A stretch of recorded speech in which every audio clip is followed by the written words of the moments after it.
ஜெயவோம் TV நேயர்கள் அனைவருக்கும் எனது அன்பான பணிவான வணக்கங்கள். வால்மீகி ஒரு திருடரை பற்றிய கதை. வால்மீகி என்பவர் திருடனாய் இருந்த காலத்தில் அவருடைய குடும்ப கஷ்டத்திற்காக காட்டு வழியை செல்பவரிடம் கொள்ளையடிக்கும் தொழிலை செய்து வந்து கொண்டிருந்தார். அவர் செய்வது தவறு என்று என்னவென்று தெரியாமல் அவர் வாழ்க்கை பல காலம் ஓடிக்கொண்டிருந்தது. அதுதான் அவருக்கு தொழில். அங்கு வருவோர் போர்வரிடம் கொள்ளையடித்து கொண்டு தன் மனைவி மக்களையும் தன் தாய் தந்தையரையும் காப்பாற்றுவது அவருடைய வேலையாக இருந்து கொண்டிருந்தது. ஒரு நாள் நாரத முனிவர் அந்த வழியாக செல்லும் பொழுது வால்மீகிக்கு எந்த விதமான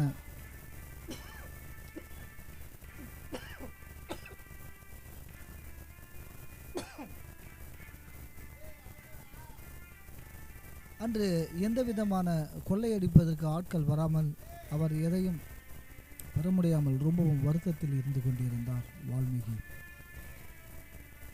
நெடுநேரமாகியும் ஒருவர் கூட வரவில்லையே என்று வருத்தப்பட்டார். ஏனென்றால் அவர் மனைவி மக்கள் குழந்தைகள் தாய் தந்தைகளையும் பட்டினியாக கிடப்பார்கள் என்று இவருடைய மனம் வருத்தத்தில் ஆழ்ந்து கொண்டிருந்தது.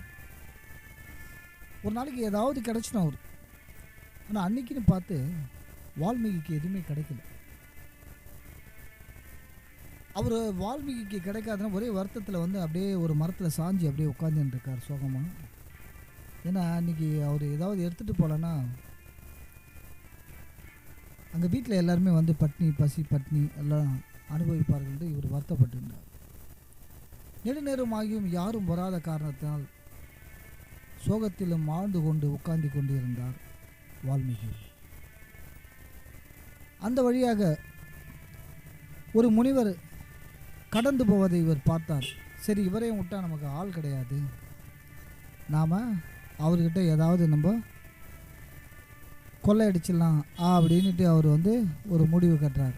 குடுகுடுன்னு ஓடி போயிட்டு நாரத முனிவர்னு அவருக்கு தெரியாது, ஏதோ ஒருத்தர் அவருக்கு தேவை வழிபறி பண்ணணும். ஏய் நீ யார் அப்படின்னு இவர் வால்மீகி கேட்குறாரு. நான் நாரத முனிவர், நீ எதுவாக இருந்துட்டு போ, அதை பற்றி கவலை இல்லை, உங்கள்கிட்ட இருக்கிறத என்கிட்ட கொடு. ஏன்னா எங்கள் வீட்டில் இன்றைக்கி எல்லாருமே பசியும் பட்டினாமல் இருப்பாங்க. நாரதர் சொன்னார், என்கிட்ட எதுவுமே கிடையாது, நானே ஒரு சன்னியாசி, என்கிட்ட என்ன இருக்கும்? இல்லை நீ ஏதாவது வச்சுருப்ப, நீ கொடு அப்படின்னு. ஏன்னா நாரதர் முக்காலம் உணர்ந்தவர்கள். வால்மீகியை பார்த்த உடனேயே அவருடைய ஜென்ம வாசனைகள் நாரதருக்கு தெரிந்து விட்டது. வால்மீகியோடைய அந்த ஜென்ம வாசனை புரிந்ததனால் இவருக்கு சரியான ஒரு விழிப்புணர்வை கொண்டு வர வேண்டும் என்பதற்காக இவர் செய்வதை தவறு என்று புரியவில்லை, இவரை அகவிழிப்பு ஏற்படுத்த வேண்டும் என்று ஒரு பரிசோதனை செய்கின்றார் நாரத முனிவர். சரிப்பா, நான் உனக்கு தரேன், என்கிட்ட இருக்குது ஒரு அரிய வகை ஒரு பொக்கிஷம் இருக்குது, நான் உனக்கு தரேன், ஆனால் நான் சொல்கிறத நீ கேட்கணும், அப்போ தான் நான் தருவேன் அப்படின்னு நாரத முனிவர் சொல்கிறார். சரி சரி, எப்படியா இருந்தாலும் பரவாயில்ல, எங்கள் வீட்டில் இன்றைக்கி பசி ஆற்றிட்டா ஒன்றும் பிரச்சனை கிடையாது அப்படின்னு. நீ செய்கிறது பெரும் பாவ செயல்கள் என்பது உனக்கு புரியுமா அப்படின்னு. அதெல்லாம் எனக்கு தெரியாது, நான் வீட்டில் எல்லாருக்கும் இங்கேருந்து கொள்ளடிச்சின்னு போய் தான் கொடுப்பேன், அவங்க தான் பசி ஆறுவாங்க, அதுதான் என்னுடைய வேலையை.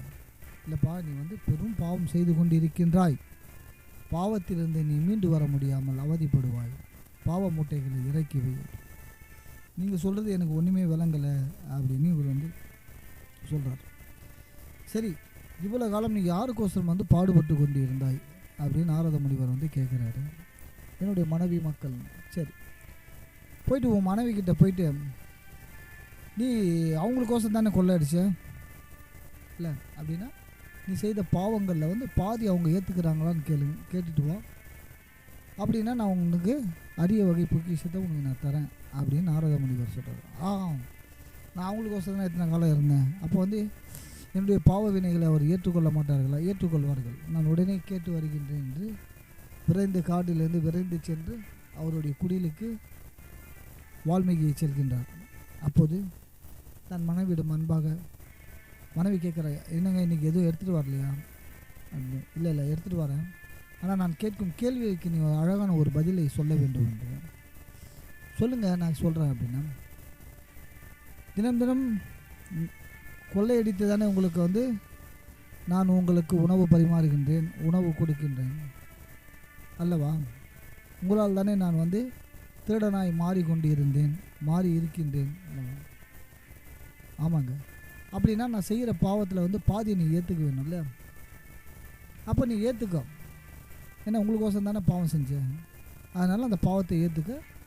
நான் உங்களுக்கு வந்து அந்த அரிய வகை பொக்கிஷத்தை வந்து நான் எடுத்து வந்து உங்களுக்கு கொடுக்குறேன். உடனே மனைவி வந்து சொல்கிறேன், முட்டாள்தனமான பேச்சு இது.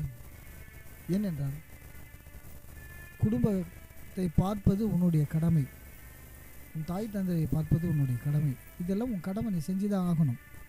உன் கடமையை செய்யும் போது அந்த பாவ வினைகள் நாங்கள் எப்படி ஏற்றுக்கொள்ள முடியும் என்று வால்மீகியுடைய மனைவி வந்து கூறுகின்றார். இல்லை இத்தனை காலம் வந்து உங்களால் தானே நான் வந்து செஞ்சேன், இல்லைன்னா நான் ஏன் செய்ய போகிறேன் அப்படின்னு.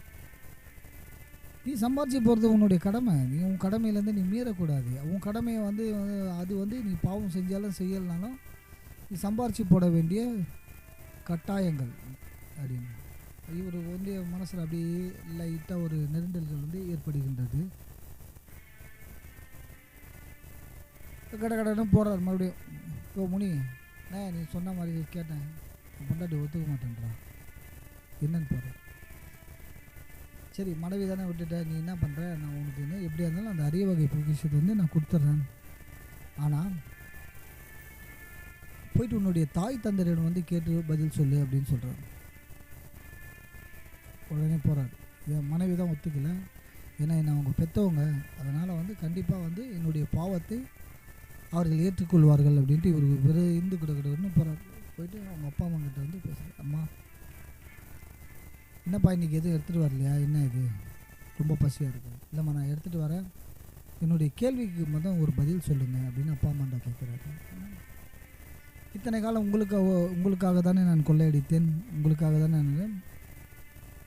ஆமாம்பா, அதில் மாற்றமே கிடையாது. ஏன்னா அப்படின்னா என்னுடைய பாவ சுமைகள்லேருந்து பாதி நீங்கள் வந்து வாங்கிக்க முடியுமா அப்படின்னு வந்து கேட்குறாரு. உடனே அவங்க அப்பா சொல்கிறாரு, அவர் செய்த பாவ வினைகளை அவர்களே சுமக்க வேண்டும், இதுதான் வந்து இயற்கை நீதி. இல்லை நான் உங்களுக்கோசம் தானே பாவம் செஞ்சேன், இல்லைன்னா நான் ஏன் செய்ய போகிறேன் அப்படின்னு. அப்பா, நீ அப்பா அம்மாவுக்கு சோறு போடுறது வந்து உன் கடமை, நீ அதை எப்படி போடுறன்றது உன்னுடைய தர்மம், உன்னுடைய சங்கடம், அதுதான். நீ அதுக்குள்ளே நீ என்ன செய்கிறன்றது அது உன்னுடைய வழி. நீ எங்களுக்கு வந்து தாய் தகப்பன் மனைவி மக்களுக்கு வந்து நீ சோறு போட்டே ஆகணும், இதோடைய உன்னுடைய கடமையும் வந்து பாவ வினைகளையும் வந்து நீ வந்து மிங்கல் பண்ணாது அப்படின்னு சொல்கிறார். இவருக்கு என்னென்னா, அது வரைக்கும் வந்து ரொம்ப குழம்பி போயிருந்த வால்மீகி சற்று வெண்மையாக என்ன பண்ணுறாருன்னா கொஞ்சம் தெளிவு பெறுறாரு. அப்படியே யோசனை பண்ணிக்கிட்டே என்ன பண்ணுறாரு, திரும்ப வந்து அப்படியே இந்த நேரங்களில் வந்து மனம் தடுமாற்றத்தோடு போய் நாரத முனிவரை கேட்குறார். ஐயா, நீங்கள் சொன்ன மாதிரி எல்லாருக்கிட்டையும் கேட்டுட்டேன், ஆனால் ஒருத்தர் கூட என்னுடைய பாவங்களை ஏற்றுக்கொள்ள மறுக்கின்றார்கள், ஏன் என்று தெரியவில்லை அப்படின்னு. அதான் சொன்னேன், அவரவர் செய்த பாவங்கள் அவர்களே சாரும், இதை மற்றவர்கள் கடக்க முடியாது.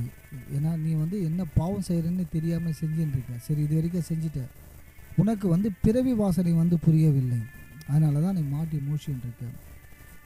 பிறவியை கழிப்பதால் நீ பிறவி வாசனை உணர்ந்து கொள் அப்படின்னு வந்து நாரதர் சொல்கிறாரு.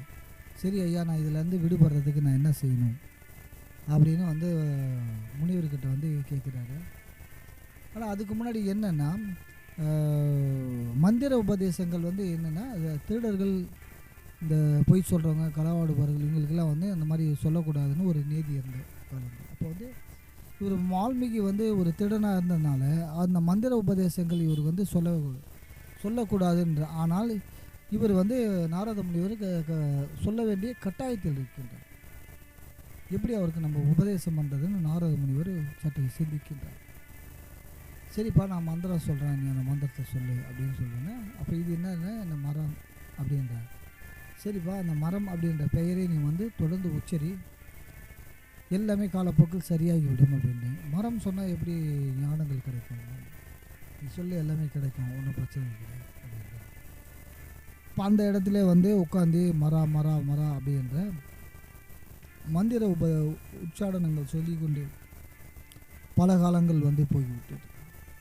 பல காலங்கள் ஆண்டுகள் ஆக ஆக என்னென்னா அவர் உட்கார்ந்த இடத்துல அப்படியே புத்து மேலோங்கி கட்டி கடும் தவம் புரிந்து தன்னை யார் என்று உணர்ந்து கொள்கின்றார் வால்மீகி.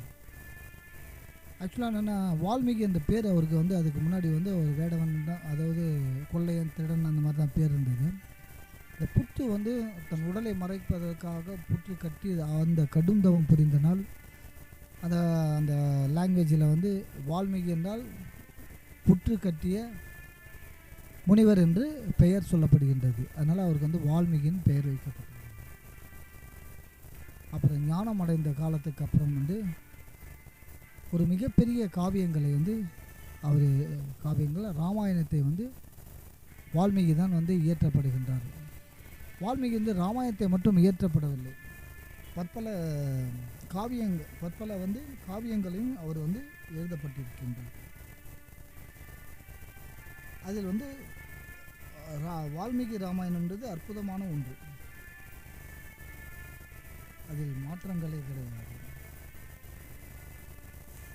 நீ முற்பிறவியில் இது வந்து விட்டக்குறை தொட்டக்குறை, அதனால தான் வந்து அந்த பாவத்திலேருந்து விடுபட்டார் வால்மீகி. அவர் போன ஜென்மத்தில் கடும் தவம் புரிந்து முனிவராக இருந்திருக்கிறார். அதோடைய தொடர் தான் வந்து இந்த திருடராய், அதாவது என்னென்னா எல்லாத்துக்கும் ஒரு காரணங்கள் இருக்கும் இல்லையா, அந்த காரண காரியங்கள் தான் வந்து செயல்பட்டு கொண்டிருக்கிறது. ஞான நிலை அடைந்த பிறகு ராமாயணத்தை வந்து 24,000 ஸ்லோகங்களில் வடமொழியில் பாடி இருந்திருக்கு. அப்போலாம் வந்து பாடல்கள் தான் அதிகம்.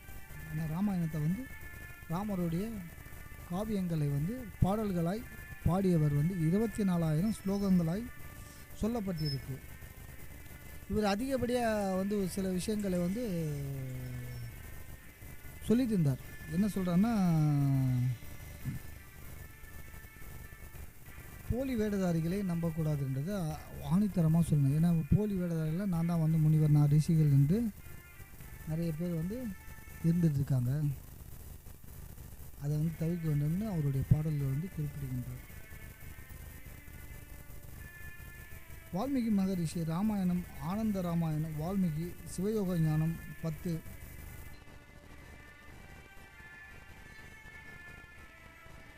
எட்டுக்குடி என்னும் ஊரில் சமாதி அடைந்ததாக கூறப்படுகின்றது. சித்தர்கள் பல இடங்களில் வந்து சமாதி ஆகுங்கன்னு கூறப்படுகின்றது. அது சென்னையில் வந்து திருவான்மியூர் இந்த மருதீஸ்வரர் கோயில் ஆப்போசிட்டில் வால்மீகி கோவில் ஒன்று இருக்குது, ரோட்லேயே இருக்காது. இது வரைக்கும் அது இருக்காமல் இருக்குது. அதோடைய வரலாறு வந்து நிறைய தெரியல. ஆனால் வந்து எனக்கு தெரிஞ்சு வால்மீகி கோவில் அங்கே தான் இருக்குது. ஆனால் சில சொற்படி கேட்குறேன்னா அந்த இடங்களில் அவருடைய சமாதி ஆக்கப்பட்டிருக்கு அப்படின்ட்டு இந்த செவி வழி கேள்வி இல்லையா. ஏன்னா சித்தர்கள் வந்து எங்கே சமாதி ஆகுறாங்கன்னு சொல்ல முடியாது, அது சித்தர் வழி கேள்வி தான்.